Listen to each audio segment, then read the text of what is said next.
আসসালামু আলাইকুম। কেমন আছেন আপনারা সবাই? আশা করছি সবাই ভালো আছেন। আমরাও আলহামদুলিল্লাহ ভালো আছি। সকাল সকাল রেডি হয়ে গেছি, চলে যাচ্ছি বাসায়। বাসা থেকে আসার সময় গাছের কলা নিয়ে এসেছি, কাঁচা কলা নিয়ে এসেছি। কাঁচা কলার তরকারি আব্দুল্লাহর বাবার খুব পছন্দ। পাকা কলাটার নাম জানি না, তবে এই কলাটা খেতে অনেক মজা। কলাটার ভেতরে ছোট ছোট বিচি ছিল।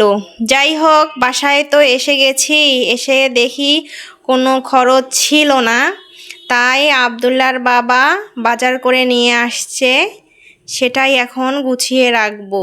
তো দুধ নিয়ে এসেছে, টক দই খাবে, ধনিয়া পাতা নিয়ে এসেছে, তারপর কাঁচামরিচ, পেঁয়াজ, রসুন, আলু, টমেটো, গাজর, অনেক সবজি নিয়ে এসেছে।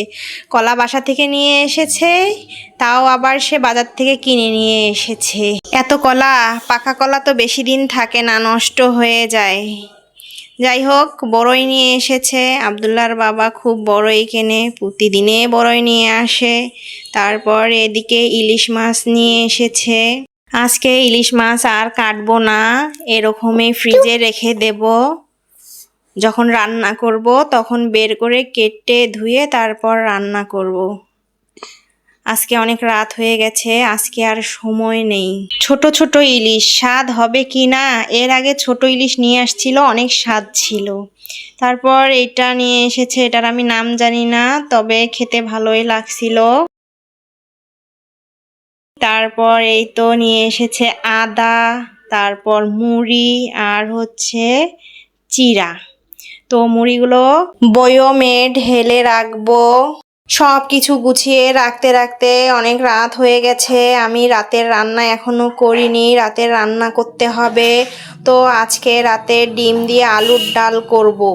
এভাবে আলু, ডিম আর বেশি করে টমেটো দিয়ে টক টক করে ডাল রান্না করলে অনেক মজা লাগে। অনেকে এভাবে ডাল খায়, আমি দেখেছি ইউটিউবে।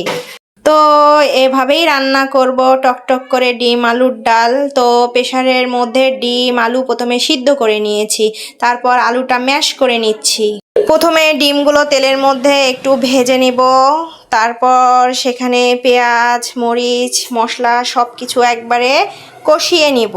সব কিছু যখন কষানো হয়ে যাবে তখন সেখানে ম্যাশ করা আলুগুলো ঢেলে দিব। বাড়ি থেকে আসার পর খুবই মনটা খারাপ, শুধু বাড়ির কথা মনে পড়ছে, আমার বোনের কথা মনে পড়ছে, বোনের মেয়েদের কথা মনে পড়ছে, খুব খারাপ লাগতেছে। এদিকে আমি ডাল কষিয়ে নিয়ে টমেটো দিয়ে দিয়েছি, পানি দিয়ে দিয়েছি। এখন এই তো বলক উঠেছে, এখন ধনেপাতা দিয়ে আর কিছুক্ষণ রান্না করে নিব। আজকে এ পর্যন্ত। সবাই ভালো থাকবেন, সুস্থ থাকবেন। আল্লাহ হাফেজ। আসসালামু আলাইকুম।